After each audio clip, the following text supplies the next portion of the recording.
বাচ্চাটা নিয়ে আমি অনেক কষ্টে আছি। সেই জন্য দেশবাসীর কাছে চাই যাতে আমাকে গরিবের ঘরে জন্ম নেওয়া সেই চাঁদটিকে নিয়ে সমাজে এত প্রশ্ন কেন, এত সন্দেহ কেন, এত চোখ রাঙানি কেন? রূপবতী হওয়াটাই কি তার জীবনে অভিশাপ হয়ে দাঁড়িয়েছে? রূপী যেন হয়ে উঠল এক হত দরিদ্র মায়ের জীবনের বোঝা। বিশ্বাস করা কঠিন যদি না শোনা যায় সেই হৃদয় বিদারক গল্প। একটা গরিব ঘরে জন্ম নিয়েছিল যেন একটি ছোট্ট পরী।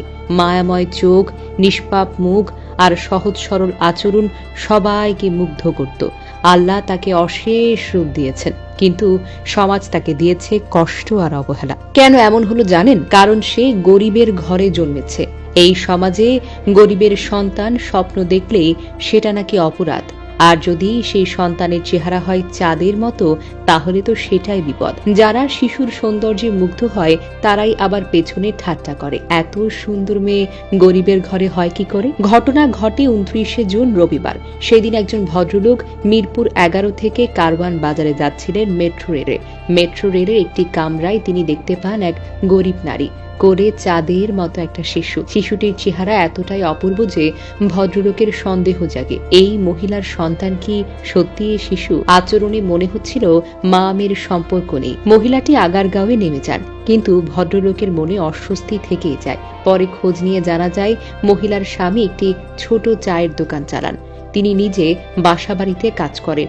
শিশুটির সুন্দর চেহারা দেখে অনেকেই ভাবেন এ নিশ্চয়ই কোনো চাকরিজীবী পরিবারের কাজ করা মহিলার হাত থেকে আনা ভিক্ষাবৃত্তিতে ব্যবহার করা হচ্ছে। কিন্তু সব সন্দেহের শেকড় কেবল একটাই, এক হত দরিদ্র মায়ের কোলে এক অতি সুন্দর শিশু। গরিবের ঘরে সুন্দর সন্তান জন্মায় যেন এক জাতীয় অপরাধ হয়ে দাঁড়িয়েছে। একজন সামাজিক কর্মী পরে ওই মা ও শিশুকে খুঁজে পান। তাদের বাড়ি ও কাজের জায়গায় গিয়ে পরিচয়পত্র, টিকা কার্ড দেখে নিশ্চিত হন হ্যাঁ, শিশুটি আসলে তারই কন্যা। সে নারী একটি একচালা টিনের ঘরে থাকেন। ভাড়া মাত্র 2000 টাকা হলেও অনেক দিন বকেয়া থাকায় বাড়ির কেয়ারটেকার তাদের বাসা ছাড়তে বলেন। মা মেয়ে কিছুদিন রাস্তায় কাটান।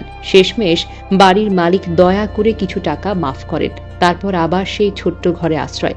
মেয়েটির বয়স এখন 6 মাস, কিন্তু তার বাবা সেই যে একদিন বেরিয়ে গিয়েছিলেন আর ফিরে আসেননি। তাদের আরেকটি ছেলে এতিমখানায় থেকে মাদ্রাসায় পড়াশোনা করছে। তাহলে প্রশ্ন থেকেই যায়, গরিবের ঘরে চাঁদের মতো সন্তান জন্মানো কি সত্যিই মহাপাপ? এই সমাজকে কেবল ধনীর সন্তানের সৌন্দর্যই মেনে নিতে পারে? গরিবের সন্তান উজ্জ্বল হলে তাকে জন্মের জন্যই শাস্তি পেতে হবে? এই মা লড়ছেন প্রতিটি মুহূর্তে অভাব, সন্দেহ আর অপমানের বিরুদ্ধে।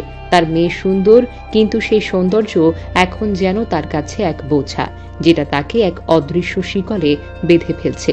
কিন্তু আমরা ভুলে যাই, সৌন্দর্য ধনী গরিবে দেখে আসে না, আলো সব ঘরেই জ্বলে যদি চোখে স্বপ্ন থাকে। হয়তো একদিন এই মেয়েটি সমাজকে উত্তর দেবে, গরিবের ঘরেও চাঁদ উঠতে পারে, আর সে আলো সব অন্ধকারকে হার মানিয়ে দেবে।